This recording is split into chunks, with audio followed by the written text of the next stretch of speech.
Jadi saudara-saudara, silaturahmi ini itu bukan sekedar seremonial ya. Bukan. Silaturahmi itu, saya mengatakan silaturahmi itu potensi. Nah, potensi ini akan bermanfaat kalau bahasa kimianya itu ya dikonversi menjadi power. Saya beri contoh yang gampang aja ya. Kok semuanya melihat saya serius ini?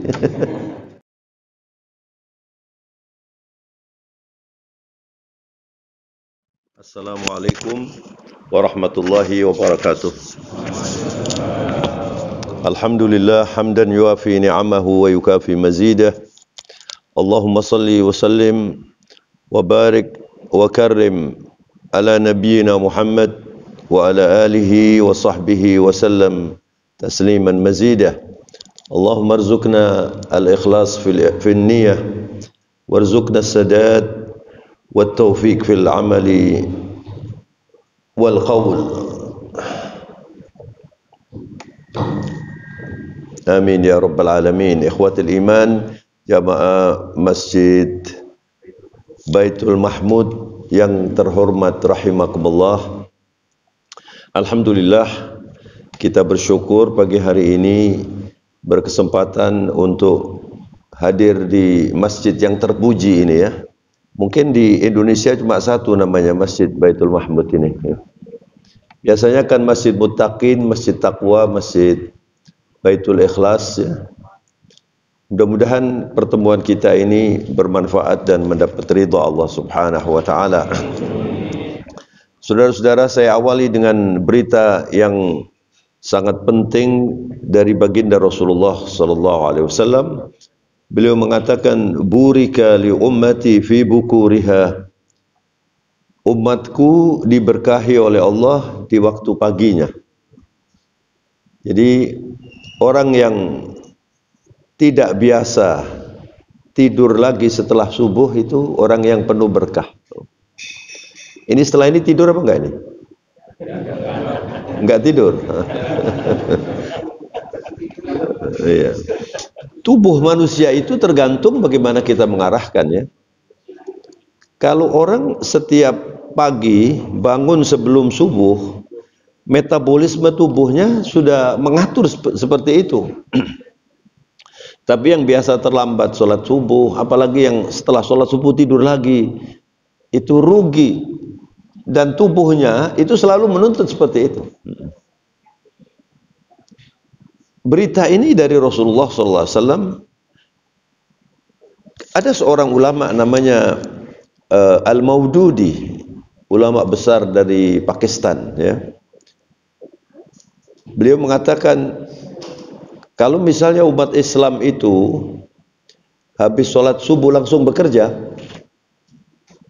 ini hebat sekali. Dan tadi saya lihat di sini luar biasa. Saya baru sekali di daerah sini ya. Sudah ada warung yang buka itu tadi sebelum subuh loh. Ada apotek 24 jam. Saya kebetulan terganggu tenggorokan tadi beli obat. Mudah-mudahan ini bisa lebih ini dikasih air panas ini. Bismillahirrahmanirrahim. Jadi saudara, biasakan subuh itu dimanfaatkan ya.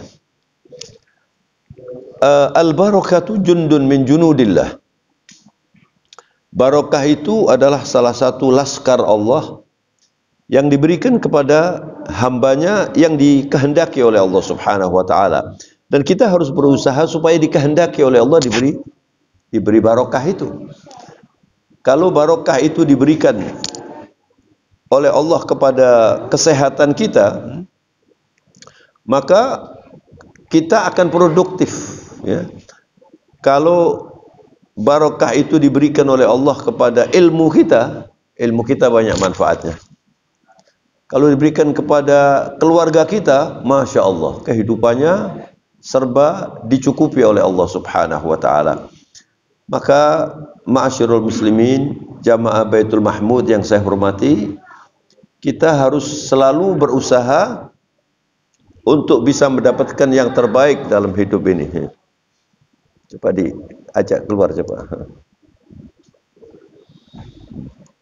Ya. Masih ngantuk barangkali ya.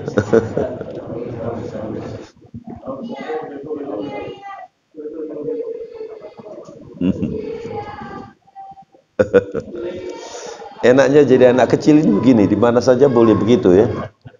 Asal nggak anak kecil yang umur 40, 50 ya. Masya Allah. Jadi saudara, pagi hari ini kita akan saya diminta oleh Ustadz Dahlan untuk memberi judul. Saya beri judul The Power of Silaturahmi. Silaturahmi itu, as-silah itu artinya koneksitas ya, koneksitas. Hidup ini sebagai muslim, yang paling penting yang harus kita perhatikan adalah al-ittisalu billah. Bagaimana kita membangun koneksitas dengan Allah Subhanahu wa taala. Semakin baik hubungan kita dengan Allah, itu semakin berkualitas keimanan kita. Ketika kita sholat, itu kita berhubungan dengan Allah.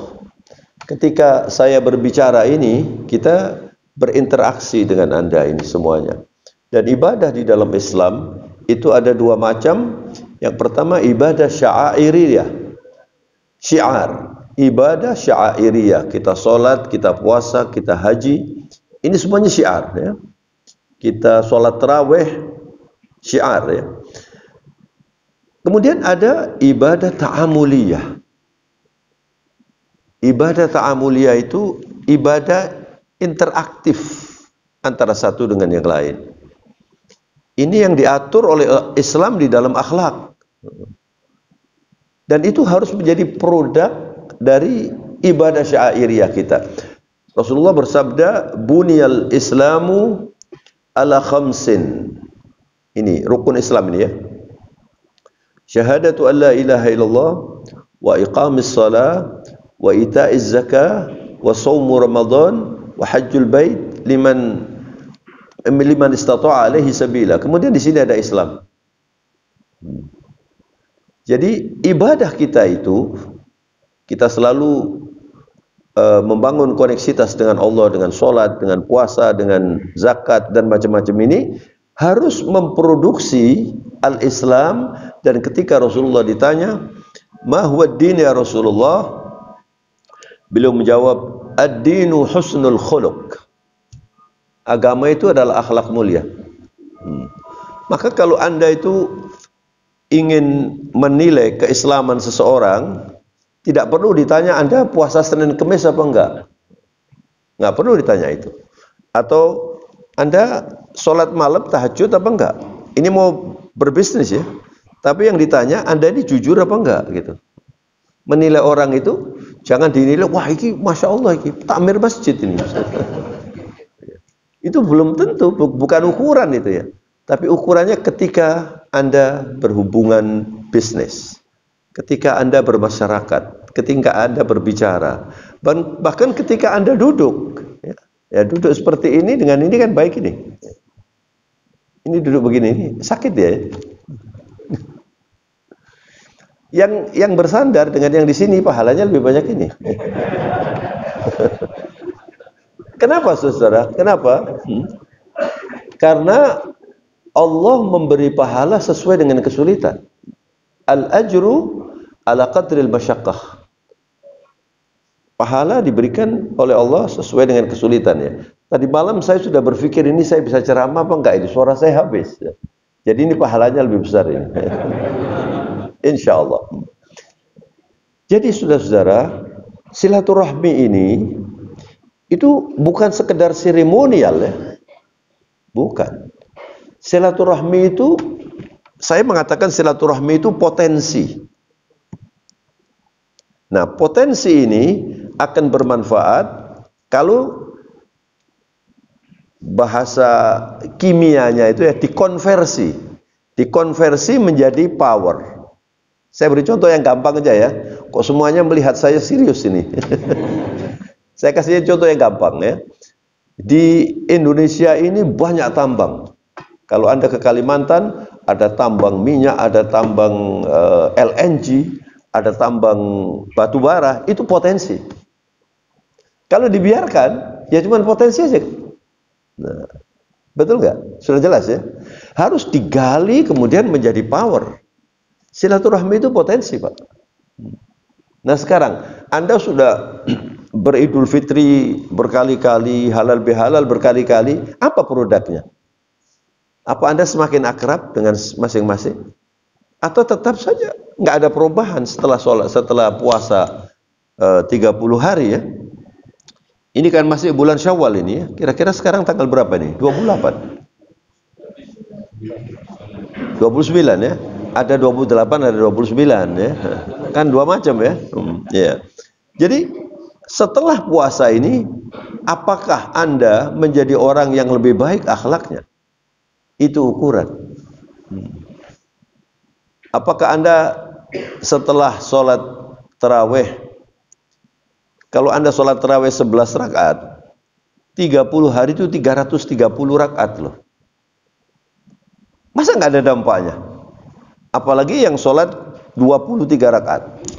Asal sholatnya bukan sholat proyek ya. Sholat proyek itu yang penting cepat dan selesai itu ya. Ya sholat seperti itu nggak punya nilai di hadapan Allah Subhanahu Wa Taala.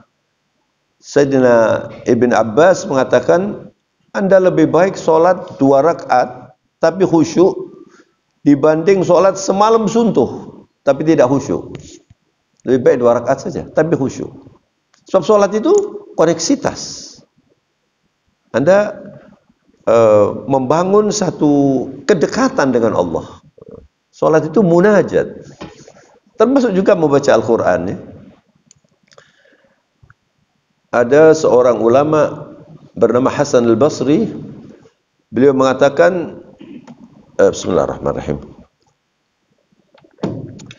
tafaqqadil halawah fi thalathah. Kamu cari kelezatan beribadah dalam 3 hal ini, dalam 3 aktivitas ini. Yang pertama as-shalah. Anda bisa nggak menikmati sholat? Berapa persen Anda tadi waktu sholat subuh itu ingat Allah? Nilainya di situ. Yang kedua, membaca Al-Quran. Jadi, alhamdulillah sekarang ini orang banyak gemar membaca Al-Quran ya. Ada one day, one juz, ada apa lagi? One day, one hadis. Ini bagus sekali ini ya. Kemudian orang banyak yang menghafal Al-Quran, Masya Allah. Tapi itu belum selesai. Yang ditanyakan oleh Allah di dalam Al-Quran itu bukan afala yaqra'una Al-Quran, bukan afala yahfadhuna Al-Quran, tapi yang ditanya afala yatadabbaruna Al-Quran am ala qulubin aqfaluha. Allah tidak bertanya apakah mereka tidak menghafal Al-Quran. Kalau hanya menghafal saja tidak mengerti, apa manfaatnya Quran? Kalau hanya membaca saja tidak mengerti, apa manfaatnya Quran? Tapi kalau Anda mentadabburi Al-Quran, itu pasti Anda sudah membaca. Kalau Anda membaca, belum tentu mentadabburi Al-Quran. Kalau Anda mentadabburi Al-Quran berulang kali, insya Allah hafal nanti. Nah, di dalam surat Shad, Allah Subhanahu wa Ta'ala berfirman, Kitabun anzalnahu ilaika mubarakun liyadabbaru ayatihi waliyatadzakkara ulul albab. Kitab suci Al-Quran ini adalah kitab yang diturunkan kepadamu. Mu di sini Rasulullah sallallahu alaihi wasallam. Jadi kalau Anda membaca Al-Quran dengan tadabbur, tadabbur itu difikirkan, diambil peringatannya, dimanfaatkan, Anda akan menikmati Quran. Ya ini yang harus ditanyakan ini. Kata Hasan al-Basri, kalau sholat membaca Al-Quran dan berzikir, berzikir termasuk sekarang ini majlis zikir namanya. Kalau Anda tidak menikmati ini, berarti tertutup hatinya. Maka Anda perlu terapi, ya. Tapi terapinya tidak ke rumah sakit, ya.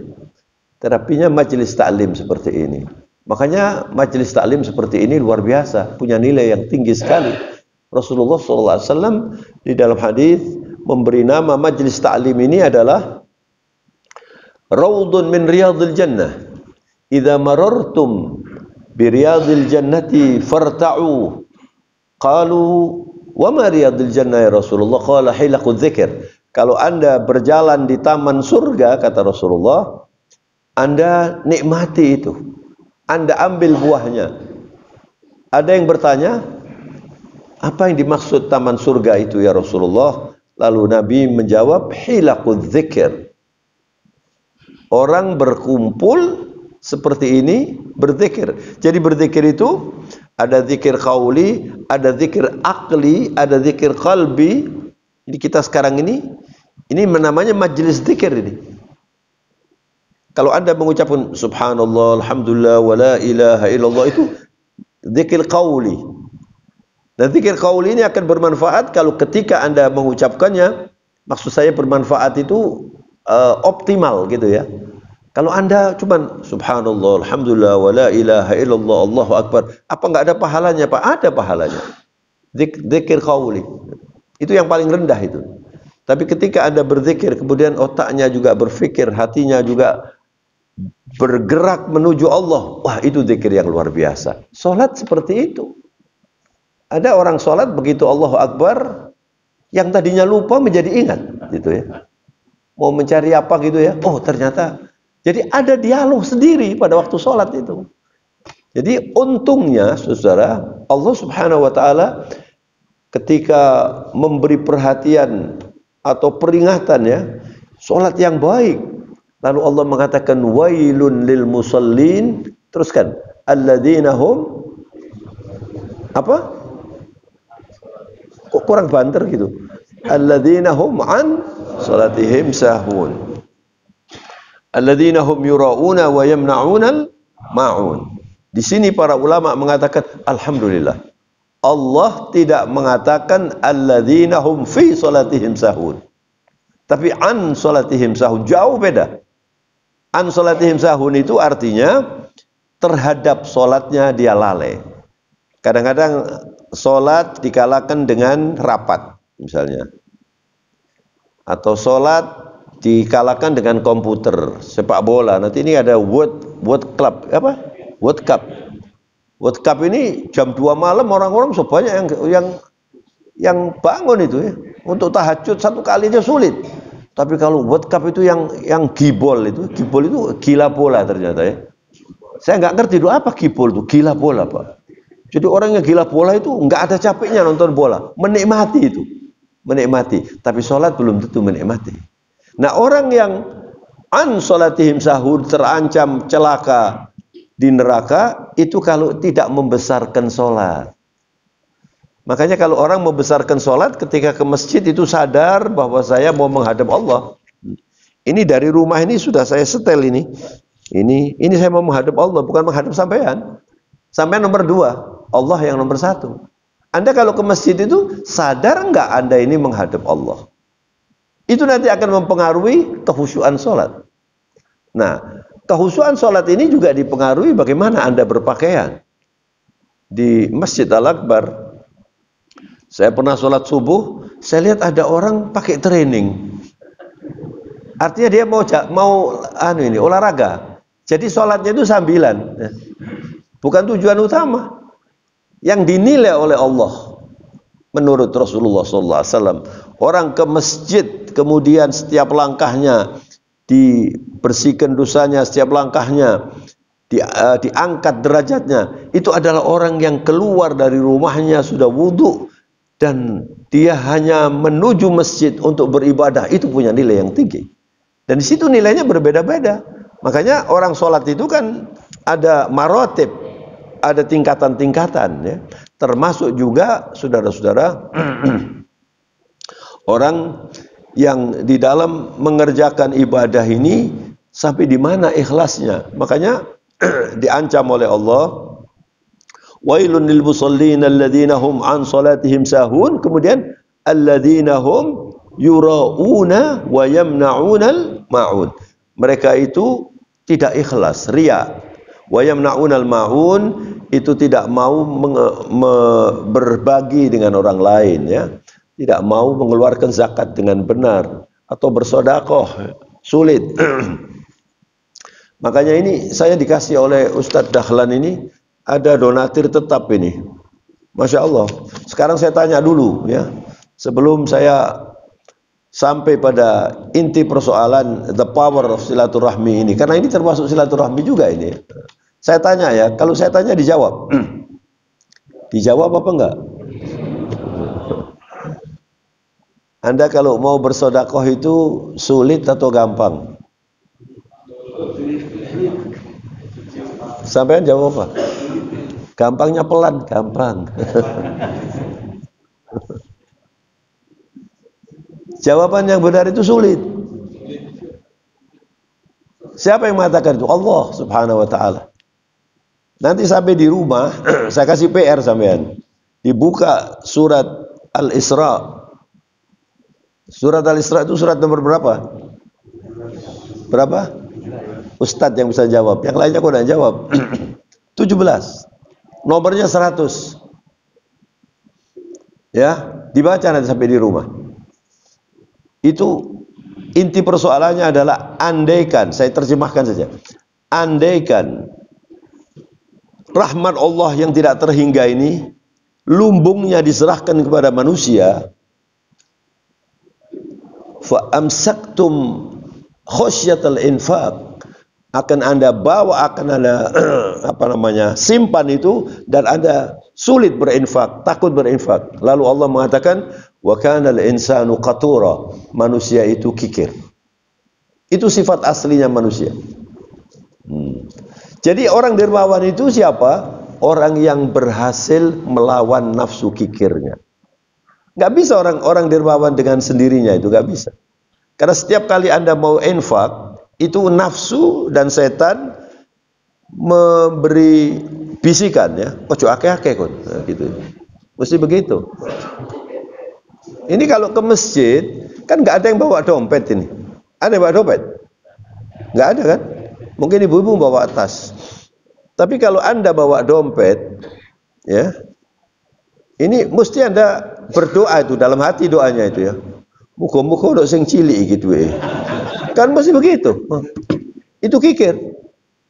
Nah, tapi kalau Anda mengerti apa di balik donasi ini, apa di balik infak, Anda akan mengeluarkan. Kata orang arif, when you give, you will get. Kalau Anda memberi, pasti Anda mendapat. Tinggal Anda imannya kuat apa enggak, gitu loh. Dan ini semua orang sama. Orang yang dermawan itu orang yang sudah berhasil menundukkan nafsu kikirnya itu. Wa man yuqa syuhha nafsihi fa ulaika humul muflihun. Begitu Allah berfirman dalam surat At-Talaq, ya. Siapa yang bisa menundukkan kikirnya itu, mencegah kikirnya itu, orang yang sukses. Jadi kalau Anda ingin sukses, itu belajar, ya. Belajar untuk tidak kikir. Gimana ini belajar untuk tidak kikir itu? Biasanya sampean kalau sholat Jumat bawa uang berapa untuk masukkan itu? Sungkan nih, ya. Mau ngomong ini, ha? Berapa? Berapa? Hah? 10? Hah? 10.000. Itu takmir masjid dilihat aja, ya. Biasanya kan ada orang yang mau memasukkan uang terus pakai ditutup gini. Iki mesti cilik iki. Memang yang baik itu orang nggak tahu, ya. Tapi juga tidak berarti bahwa biasanya ngomong yang penting ikhlas, Pak. Walaupun banyak kalau nggak ikhlas, percuma juga. Terus saya tanya, sampean biasanya berapa kalau infak? 5.000, Pak. Itu 10 tahun yang lalu berapa? Ya tetap 5.000, Pak. Itu namanya istiqomah. Tahun depan ya 5.000 terus. Ya Allah, Anda mau beli surga dengan 5.000? Anda tidak sungkan sama malaikat itu. Kalau Anda sudah 5.000 terus, belum masukkan malaikat, oh paling 5.000 gitu. Malaikat sudah tahu. Itu harus dilawan. Kalau enggak, Anda tetap kikir. Dan catat ya, Allah tidak suka dengan orang kikir. Ya Allah, ngeri sekali loh. Gimana kalau Allah tidak suka? Maka hidup ini, saudara ya, bersilaturahmi atau sholat atau kurban nanti ini, itu harus diupayakan. Anda ini termasuk yang disuka oleh Allah, yang dicintai oleh Allah Subhanahu wa ta'ala. Masya Allah, kalau orang itu sudah dicintai Allah, sudah nggak ada lagi yang perlu dikhawatirkan. Tapi bagaimana kalau orang itu dibenci oleh Allah Subhanahu wa ta'ala? Al-bakhilu aduwullah. Orang kikir itu musuhnya Allah. Jadi kalau mau diekstrimkan ya, misalnya Anda rajin sholat, Anda rajin berpuasa, tapi kikir. Allah nggak suka lo kikir itu. Agak sulit ini. Apa bisa masuk surga? Saya nggak tahu. Tapi ukur saja dengan kita ini. Kalau misalnya Anda jadi pimpinan misalnya, lalu mau mengangkat wakil atau mengangkat pembantu, mesti yang dilihat dulu, wong iki nyeneng nopo enggak, kan gitu. Misalnya ada orang pinter, pandai, hebat ya. Tapi kalau ngomong itu nyakitkan hati. Kenapa? Tabirnya dibuka boleh. Oh silakan. Menyakitkan hati atau tidak disuka, nggak dipilih. Apalagi mau jadi menteri, itu kan menteri itu orang yang kira-kira disuka oleh presidennya, kan begitu. Nah sekarang kalau manusia seperti itu, lalu Allah tidak suka dengan kita karena kita kikir, apa bisa masuk surga? Tapi kalau Allah itu suka, Masya Allah. Oleh karena itu, saudara-saudara, supaya kita ini disuka oleh Allah Subhanahu wa ta'ala, Anda harus memperhatikan silaturahmi yang baik. Karena orang yang silaturahminya baik itu mahbub indan nas, disuka oleh Allah, disuka oleh sesama kita ini ya. Maka sekarang bagaimana produk atau power dari silaturahmi ini? Salah satu power dari silaturahmi itu adalah antara satu dengan yang lain ini akrab, karena tidak ada yang saling membenci. Saya sekarang ini aja lah, saya berbicara di sini bebas saja, saya enak ini bicara ini. Kenapa? Antara lain tidak ada yang saya benci di sini. Kalau Anda tidak suka dengan saya, nggak mungkin saya diundang di sini. Atau saya nggak suka dengan di sini, saya nggak hadir di sini. Misalnya ada satu saja orang yang saya tidak suka, orang itu mungkin saya perhatikan terus. Kalau dia tertawa, saya bilang, wah ini mesti ngerasani ini, gitu. Kan begitu. Itu benci. Jadi ada sekarang Anda logikakan, kalau dibenci orang saja begitu, bagaimana kalau Anda dibenci Allah Subhanahu wa ta'ala? Jadi kira-kira sudah saya jelaskan ini, masih berani saya kikir. Kalau Anda kikir gak disuka Allah. Salah satu tanda, salah satu sifat Rasulullah itu, la yaruddu yada sa'il. Rasulullah itu tidak pernah menolak orang minta. Itu Rasulullah SAW. Tapi Rasulullah itu tidak membenarkan orang minta. Maksudnya apa? Anda diperintahkan untuk menjadi pemberi. Yang boleh minta itu orang yang sudah terpaksa minta. Makanya orang-orang pengemis-pengemis yang profesional yang katanya itu hukumnya dosa. Jadi kalau ada orang tidak mau kerja, pokoknya aku suka kerja, jaluk aja, dia berdosa itu. Cari nafkah dari minta. Sedangkan dia bisa bekerja, ada sehat, nggak boleh. Bahkan beberapa waktu yang lalu di TV itu ada TV fatwa namanya. Ada cari itu di sini, ada TV fatwa. Ditanya, Pak, bagaimana hukumnya memberi orang minta yang pakai musik? Dijawab oleh muftinya ini. Saya baru dengar itu. Kalau Anda memberi karena Anda disenangkan dengan musik, maka hukumnya haram. Loh, kalau Anda memberi karena kasihan dengan orang ini perlu dibantu, hukumnya boleh. Jadi beli atau Anda membayar musiknya itu difatwai haram. Ini bukan saya yang beri fatwa, nanti ada cari TV fatwa begitu ya. Itu saya menjadi perhatian saya tuh, masya Allah. Kan kita sering kali kan memberi itu, lang mulia kan mesti kayak gini. Jadi ini nggak ikhlas ini. Maka saudara, kalau Anda ingin sukses di akhirat, saya beri tips satu saja. Anda harus punya tabungan, berinfak, tidak ada yang tahu. Istri nggak tahu, suami nggak tahu, tetangga nggak tahu, tidak diceritakan siapa-siapa. Itu pasti lulus. Karena apa? Yang tahu hanya Allah Subhanahu wa Ta'ala. Jadi kalau belum, Anda punya tabungan gitu ya. Karena memang keikhlasan itu nomor satu. Jauhariddin al-ikhlas. Jadi kalau misalnya ada orang pakai kalung, ini jauharnya di sini, itu yang paling penting. Di dalam Islam itu kita diperintahkan untuk beribadah. Beribadah itu, wa ma khalaqtul jinna wal insa illa liya'budun. Tidak aku ciptakan jin dan manusia kecuali untuk beribadah.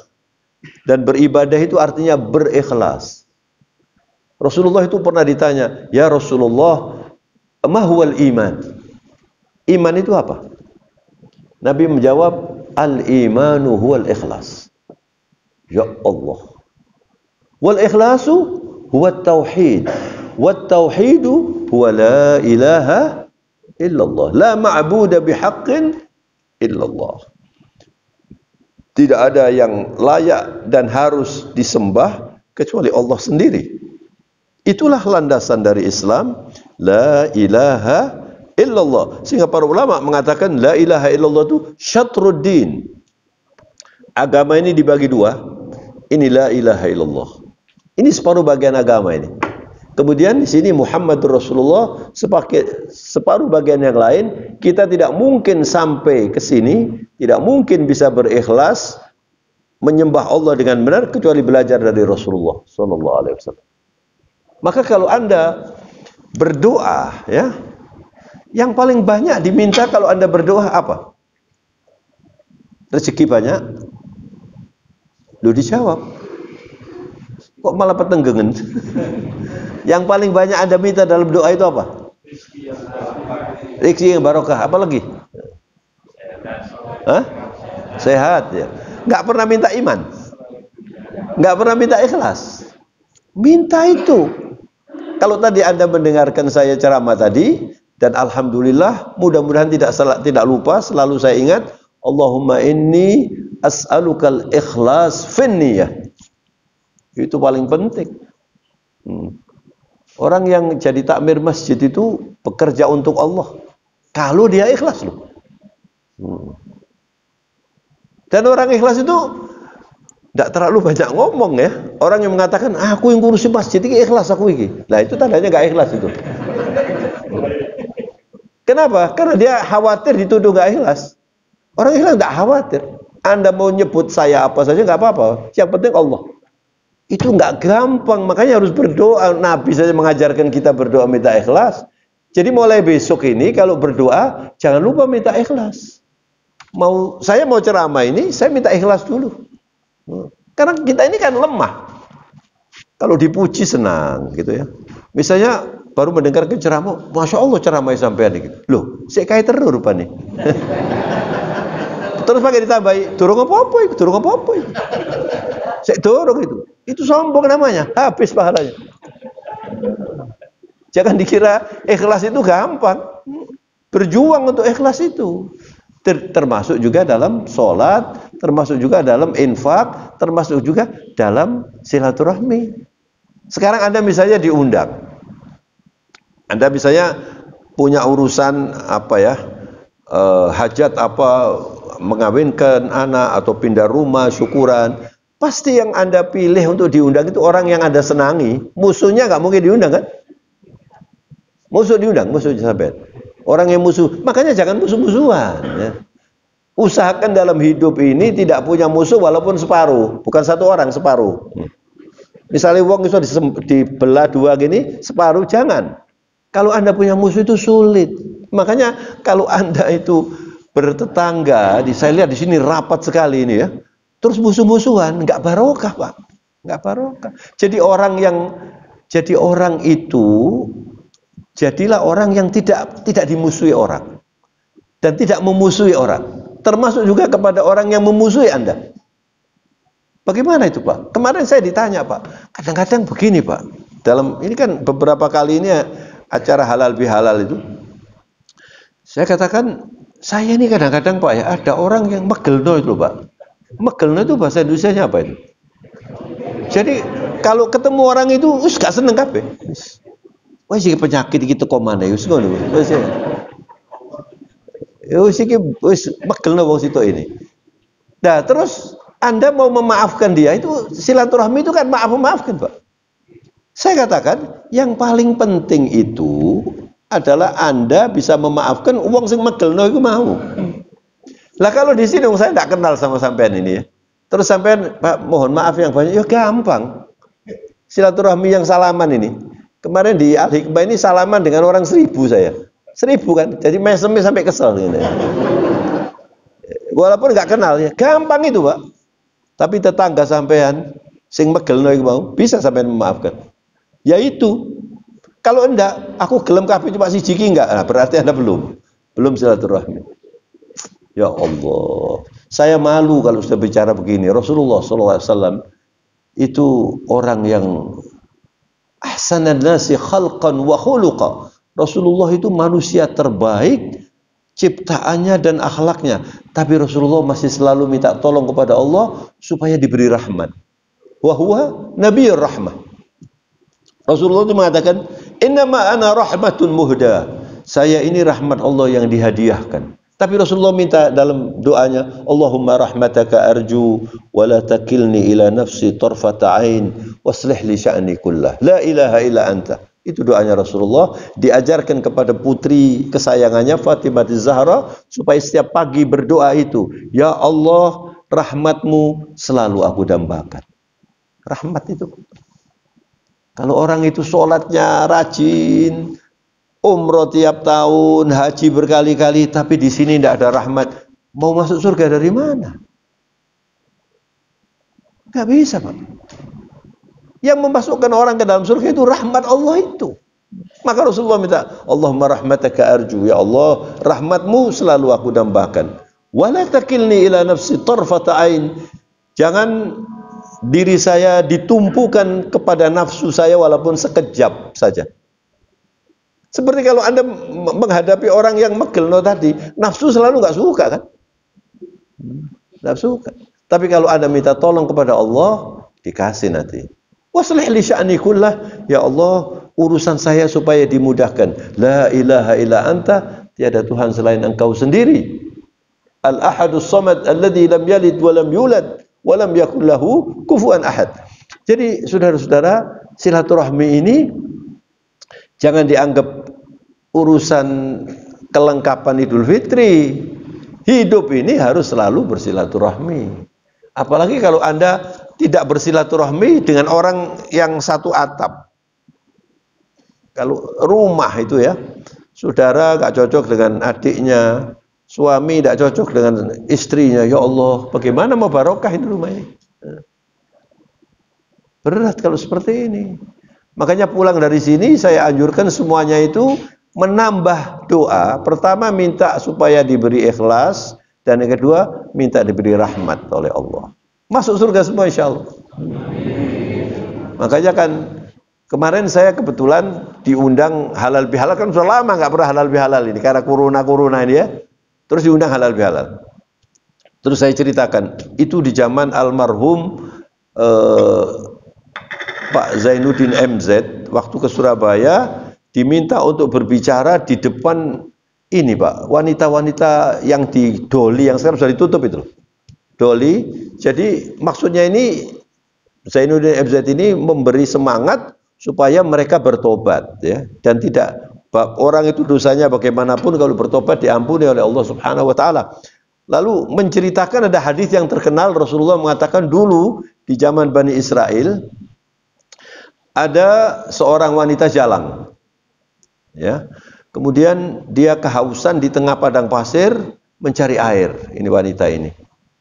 Lalu ini dalam hadis ini, dia mendapatkan ada sumur yang agak sulit mengambil airnya, diambil airnya, dia minum. Setelah minum ada anjing kan, menjulurkan lidahnya, haus anjing ini. Dia kasihan dengan anjing ini. Lalu dia turun lagi, diambilkan airnya, dikasihkan. Lah kata Rasulullah, Allah ridho dengan perilakunya dia ini. Kalau anjing saja diperhatikan, apalagi manusia kan? Lalu diampuni dosa-dosanya. Katanya besok paginya wanita-wanita jalang di Doli itu cari anjing semua. BM melbusur ke teko anjing iki mau gitu loh. Maksudnya ini apa? Ini bukan anjingnya, hatinya itu loh Pak. Jadi, anjing saja kok diperhatikan gitu loh maksudnya ini. Ini Allah Rahim. Allah itu Maha Pemurah dan Allah tahu orang ini ikhlas, orang ini dikasih, gitu loh. Jangan sampean kemudian oleh ngono gampang surga iki ya. Pokoknya seakan ambil apa gak sholat gak boleh, ndak bisa begitu. Sholat nomor satu. Setelah sholat masih ada yang diperhatikan, silaturahmi itu tadi. Maka kalau silaturahmi ini diperhatikan, saudara, ini sampai jam berapa ini? Masih ada waktu ya? Kalau silaturahminya diperhatikan, insya Allah kita ini dirahmati oleh Allah Subhanahu Wa Taala. Saudara, apa Anda tahu bahwa tandanya keimanan itu diantaranya silaturahmi? Man kana yu'minu billahi wal yaumil akhir falyasil rahimah. Orang yang beriman kepada Allah dan hari kemudian, dia bersilaturahmi. Jadi tidak sempurna iman seseorang itu kalau tidak bersilaturahmi. Ada lagi hadis Rasulullah SAW. Laisa syai'un ati'ullaha fihi a'jalu thawaban min silaturrahim.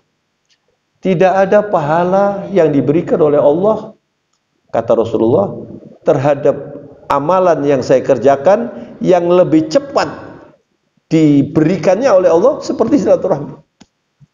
Jadi kalau orang itu bersilaturahmi itu cepat. Nanti di dunia sudah nikmat sampean. Minimal Anda tidak dimusuhi orang. Itu nikmat itu semua. Orang itu kalau dimusuhi orang, ya Allah, sulit Pak. Misalnya ada lagi ngomong-ngomong ya, terus ada orang yang tidak senang datang, wih, penyakit itu kok ya. Kan begitu toh. Ini tanda orang yang tidak disenangi Allah. Tanda orang yang tidak disenangi Allah itu tidak disenangi oleh masyarakatnya. Tapi kalau orang itu disenangi Allah, mahbub indan nas, dia disenangi oleh masyarakatnya. Walaysa syai'un a'jalu iqaban minal baghi wa qati'atir rahim. Tidak ada sanksi yang diberikan oleh Allah yang lebih cepat dari dosa mendolimi orang, dan yang kedua memutuskan silaturahmi. Orang itu kalau sudah memutuskan silaturahmi di dunia sudah sulit itu Pak. Apalagi bermusuhan, sulit.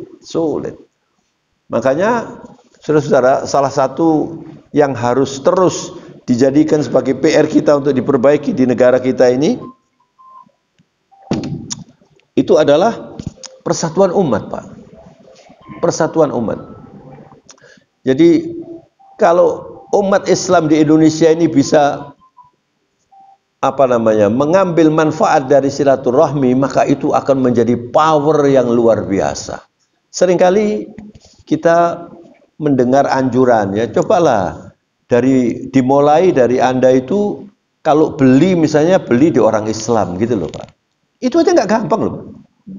Yang jual-jual ini noleh ketok Alfa, noleh ketok situ ya Bu. Indomaret ya. Saya kalau masuk Alfa itu pakai doa saya. Soalnya terpaksa ini. Misalnya enggak ada ya bismillahirrahmanirrahim. Kalau misalnya ada kembalian 200 enggak ada. Mau dimasukkan infak enggak mau saya. Katanya itu dipakai untuk saya enggak tahu. Mestinya Anda itu cari walaupun rodok larang titik enggak apa-apa. Cari yang sesama muslim. Itu aja enggak bisa kok kita itu. Enggak bisa. Bahkan kadang-kadang saya kan sering diundang ceramah duha itu Pak, di masjid-masjid Muhammadiyah, di Surabaya, di Banyuwangi, di Lamongan, di mana-mana, di Madiun, saya pernah itu. Yang jam 6 itu Pak, masjid kuliah duha jam 6 itu. Saya mengatakan pada ini Pak, bisa dikatakan sukses kalau yang hadir bukan hanya orang Muhammadiyah. Orang NU-nya hadir apa enggak gitu. Orang PDI-nya hadir apa enggak? Kalau belum sukses. Ini persatuan, Pak. Biasanya kita begitu. Mau sholat Jumat misalnya ya. Saya punya pengalaman begini, Pak. Pengalaman ini, saya bermaksud ini bukan mendiskreditkan apa enggak. Saya bermaksud, kapan kira-kira umat Islam ini bisa bersatu gitu loh, Pak. Saya kalau misalnya ke Kalimantan atau ke daerah-daerah itu, terus sholat subuh diminta mengimami sholat subuh seperti ini tadi. Kadang-kadang itu ada yang bisik gini, Pak, ini di sini pakai kunut, Pak. Saya jawab, oh coba tekon kan nanti sambu aku untuk kunut itu, ngerti ya. Ini kan sesuatu yang lucu ya sebetulnya ya. Itu kan dibikin besar itu loh, Pak. Pakai kunut nggak pakai kunut itu dibikin besar. Termasuk juga kalau saya tadi pakai Bismillahirrahmanirrahim. Di Mekah nggak pakai Bismillahirrahmanirrahim. Oh, ikilah Bismillah biasanya roto NU gitu biasanya itu, Pak. Ini image begini ini harus dibersihkan itu, Pak. Ini urusan kecil. Kalau umat Islam masih ngurusi ini, Pak, ya nggak bisa bersatu, Pak. Sekarang saya beri contoh. Ada 4 madhab. Ini silaturahmi ini 4 madhab ini. Imam Abu Hanifah, Imam Malik, Imam Syafi'i, kemudian Imam Hambali. Imam Malik ini gurunya Imam Syafi'i, Imam Malik. Kemudian Imam Malik ini dipuji oleh Imam Syafi'i, cerdas suara anaknya ini, masih kecil sudah hafal Al-Muwatta. Lalu dia membuat buku yang berbeda dengan imamnya ini. Nah, Imam Malik itu kalau sholat nggak pakai kunut, Imam Syafi'i pakai kunut. Termasuk juga Imam Hambali. Imam Hambali ini muridnya Imam Syafi'i. Tapi mereka ini saling mendoakan, mereka saling menghargai, mereka saling respect, dan mereka mengatakan idza sahhal hadits wa huwa madhhabi. Kalau hadisnya itu sahih, itu madhab saya. Nah, pernah Imam Syafi'i kalau nggak salah itu sholat datang ke rumahnya Imam Hambali, muridnya ini Imam Hambali ini. Anaknya diberitahu, ini ada tamu, ilmunya luar biasa dibandingkan bapakmu ini, ma bainas sama'i wal ard, antara langit dan bumi bedanya. Ini muridnya ini Imam Syafi'i, Imam Syafi'i gurunya, kemudian ini muridnya. Si Imam Hambali ini datang ke rumahnya Imam Syafi'i, dipuji seperti itu.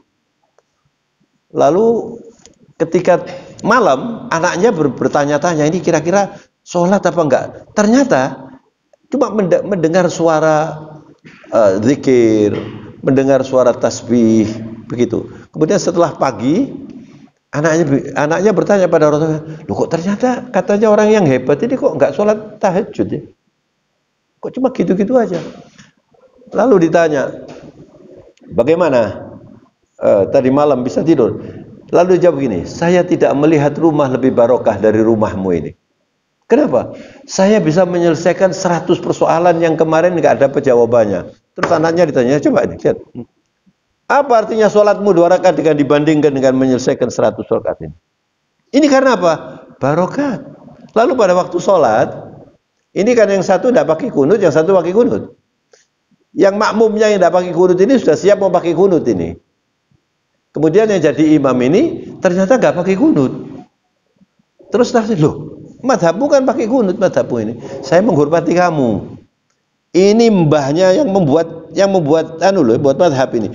Lah kok sing melok dong, di kampung-kampung ini eker-ekeran masalah kunut ini apa ini maksudnya? Inilah keislaman kita itu. Saya mohon maaf ya. Ini saya berbicara fakta, objektif. Silakan Anda pakai kunut. Makanya ada ungkapan dari orang-orang arif mengatakan little knowledge is dangerous. Kalau Anda punya ilmu sedikit, itu bahaya. Jadi ada ustadz-ustadz, mohon maaf ini, kadang-kadang ustadz-ustadz ini seroto enom gitu loh. Itu mengkritik Imam Ghazali. mengkritik Imam Syafi'i. Kok niki sopo tak bilang itu. Bukumu iki piro gitu loh. Allah, rahimallahu ra'an arafa qadra nafsih. Dirahmati Allah orang yang tahu nilai dirinya sendiri. Anda itu harus tahu Anda ini siapa gitu loh. Itu nanti Anda dirahmati Allah. Misalnya Ustadz ini misalnya saya jadi presiden terus saya panggil, saya kenal Ustadz ini, Ustadz Al-Hikmah. Sampai tak dadekno Menteri Agama. Terus dia gelem, sekarang dia gak mampu. Nah ini berarti dia tidak mengenal dirinya. Apalagi saya bilang, kamu saya jadikan Menteri Keuangan ya. Oh ya kapan mana gitu loh. Hancur. Kalau sudah yang mimpin itu bukan ahlinya, hancur. Dan orang itu di dalam urusan agama ini, apalagi apa namanya, ustadz-ustadz yang masih junior ini, jangan terlalu lantang lah. Masa mungkin baru lulus LC atau doktor sekalipun ya, terus mengkritik Imam Syafi'i. Sinten sampean niki kok ngkritik Imam Syafi'i itu? Ngkritik Imam Ghazali. Gimana ini orang ini? Jadi kalau orang nggak tahu dirinya begini. Nah ini yang membuat kemudian tidak bersatu, lalu power of silaturahmi tidak ada. Kalau power of silaturahmi ini diciptakan, saudara, itu alfa semuanya bangkrut itu Pak. Kalau umat yang membuat kaya mereka itu siapa? Disampaikan sedoyo niki. Coba di list berapa orang yang beli dari mereka itu. Termasuk bank-bank syariah. Orang Islam nggak mau bank, ya sampai tua yang nggak maju-maju. Ini masalah-masalah yang penting. Kalau umat Islam berpikir power of silaturahmi ini kemudian bersatu, ya Allah, orang dunia semua akan melihat Indonesia ini luar biasa. Saya kira begitu, saudara. Ini kok semuanya kok petenggenget ini, maksudnya ngerti apa bingung gitu loh. Saya tutup dengan sebuah nasihat dari seorang ulama yang mengatakan al-ilmu rahimun baina ahli. Ilmu itu kalau dimiliki oleh seseorang, maka penyandang ilmu itu bersaudara dengan sesama ustadz. Ini yang kurang diperhatikan itu ya. Jadi kalau ada dua ustadz, walaupun fahamnya tidak sama, itu harus bersaudara. Kalau ada dua ustadz, kemudian ada faham yang berbeda, itu bukan diselesaikan di WA, di YouTube. Kemudian yang merasa mengoreksi seakan-akan dia paling benar disudutkan. Itu tidak mengerti akhlak Islam. Saya tidak selalu sesuai atau sefaham dengan ustadz-ustadz yang sebaya dengan saya, bahkan yang lebih senior dengan saya. Saya kalau nggak sesuai, saya datangi ke rumahnya. Saya dengan beberapa ustadz senior, nggak usah saya sebutkan namanya lah, akrab sekali saya. Tapi tidak semuanya saya cocok. Kadang-kadang saya datang ke rumahnya. Saya bilang, Ustadz, yang ini nggak cocok saya. Ini ustadz saya loh, ini ustadz saya ini. Artinya saya sering belajar dari dia. Ini nggak cocok. Ini dalilnya, Ustadz. Nggak apa-apa, kamu nggak cocok nggak apa-apa.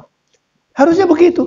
Tapi kalau misalnya dipertentangkan di YouTube, ini masing-masing ustadz ini kan punya pengikut.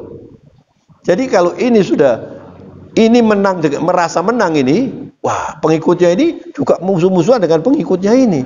Itu risikonya jadi ustadz itu begitu.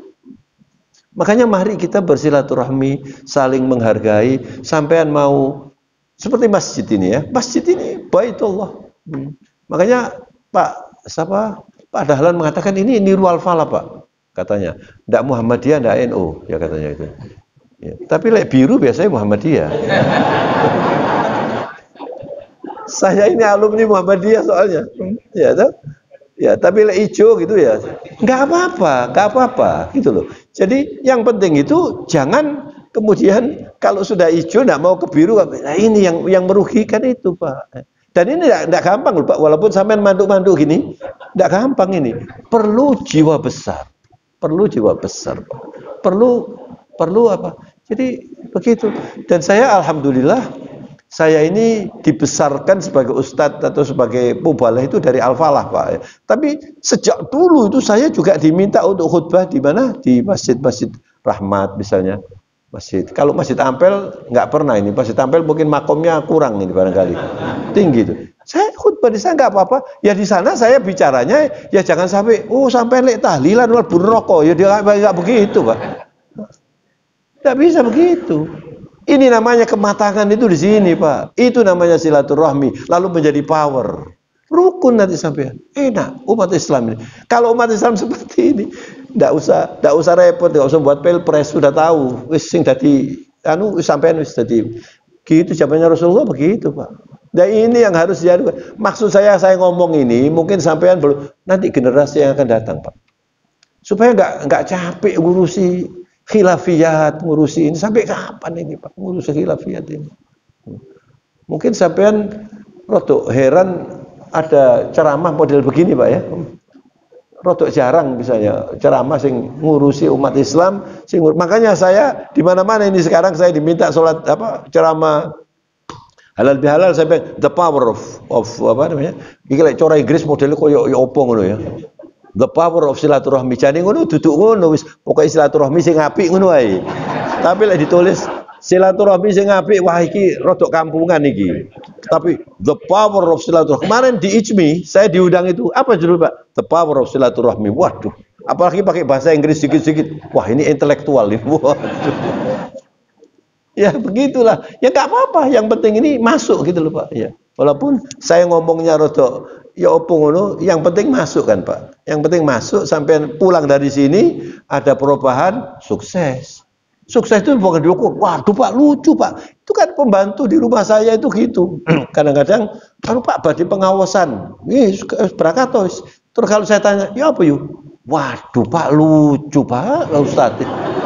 Nah, yang begini-begini. Ya nggak apa-apa lah, tingkatan pembantu rumah tangga memang sampai naik kepingin lucu, delok Sri Mulat aja sampai begitu, saya bilang gitu. Kadang-kadang ustadz itu begitu. Pokoknya yang penting suka guyu kafe berhasil gitu. Yang penting itu bukan guyunya, Pak. Sampai berubah apa enggak sesudah ini? Gitu. Yang biasanya infak 5.000 lalu jadi 20. Nah, ini berhasil. Tapi yang 5.000 jangan langsung 500 loh, Pak. Nama nanti sampean. Iki gara-gara pengajian, waduh, getun aku rek 500 ibadah. Jangan, itu seperti misalnya sampean biasa berapa? 10, naikkan 12.000. Nanti tahun depan 20.000, gitu loh, Pak. Kayak bayaran gitu loh, Pak. Ini sampai nabung. Makanya ini bisa berhasil ini. Kalau enggak, aslinya orang enggak berhasil.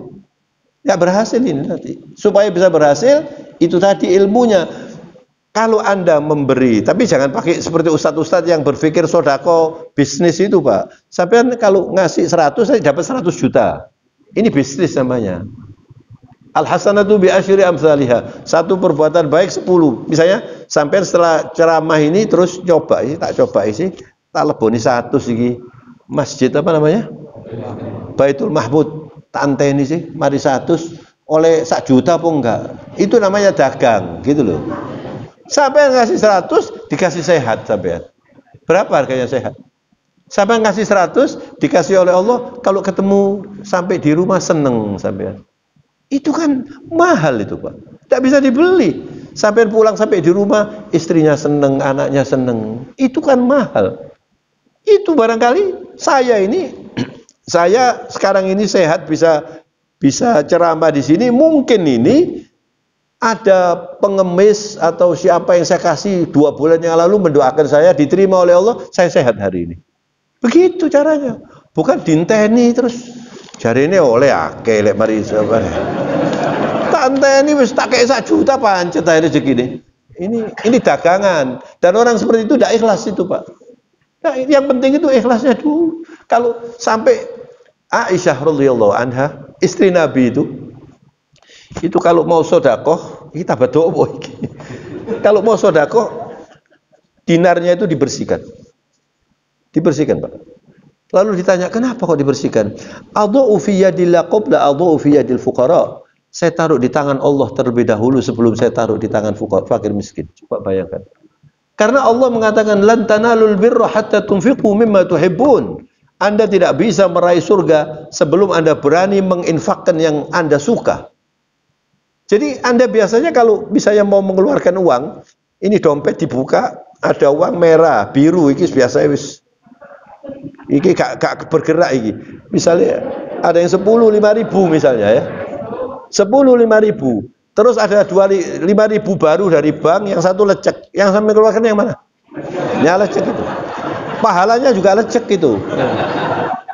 Ini Aisyah begitu mengatakan begitu. Terus Aisyah mengatakan kepada khadamnya yang disuruh, kamu kalau memberi sedekah jangan pakai minta didoakan. Karena ada orang dungo, sampai tak kayak dungakno lo aku, itu tidak ikhlas itu. Atau heran nih sampai deh, kok meneng kabeh ini? Berarti Anda berusaha infak untuk dia, tidak usah didoakan. Bahkan Aisyah mengatakan, kalau dia mendoakan, kamu balas misalnya barakallahu lak kadzalik. Supaya murni untuk Allah. Itu ikhlas yang luar biasa, Pak. Kadang-kadang kan saya bilang, sampean kalau sakit, sedekah sampean. Terus sampean sedekah, terus saya bilang, jangan pakai minta didoakan. Iki ono dulurku loro sampai tak dungakno ya. Nah, itu udah ikhlas itu, Pak. Sudah biarkan sampean ini serahkan pada Allah. Nanti Allah yang membukakan itu. Itu namanya ikhlas. Jangan dikira ikhlas itu pokoknya ngomong. No, ikhlas itu jihad, Pak. Subhanakallahumma bihamdika nasyhadu an la ilaha illa anta nastaghfiruka wa natubu ilaika. Mohon maaf yang banyak. Allahumma ihdina siratal mustaqimah.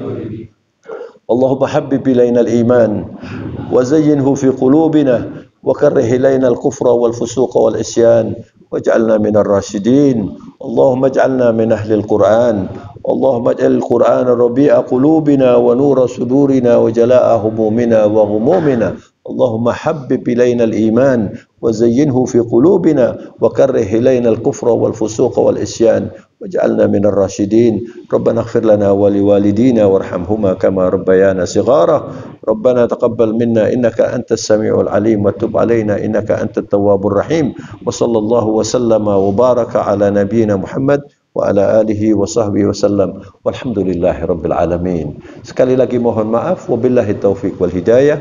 Wassalamualaikum warahmatullahi wabarakatuh.